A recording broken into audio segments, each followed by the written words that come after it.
Paulinho, como é que tá aí o coração? Entrevista. Não, pelo amor de Deus. Hã? Fala comigo não. Nossa, Volta a pé pelo meio da massa. Paulo Sérgio tá com medo de subir no bondinho. Não, Olha o bolinho que a gente tá. Os- Tá aqui fumando. Ah, baixinho. deve estar com uns 1000 pés. Aí, ó, dá até problema nos ouvidos. Tem um Ito lá na praia. Lá com gato rápido. Ó, o Ito tá bem lá, ó a ilha ali, né? Ele tá bem na frente da ilha ali, ó. A ilha, olha. Olha. Sempre faltando fogo. A altura, papai. Camboriú não é grande. A turbulência. Pequena turbulência. Balanga, balanga, balanga. Tinha que ter uma grande diferenciada. Você acha que tem que ter uma aventura? Vamos quebrar aqui. Vamos abrir a porta? Vamos descer naquele ali pra manutenção? Aquele ali que é doido. Vamos abrir a porta? Porta travada.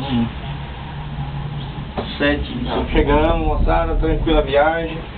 A primeira parada. Aí depois pega outra e desce. É? É. Mas aqui a gente pega outro. Ali tem um mirante. Paulinho já não fala mais nada, Não, né? vamos descer direto. Fica dentro dessa porra aqui logo. Aqui é a rodoviária. É, vamos descer não. Vamos já ficar aqui. Eita porra. Deu. Vamos descer, Paulo.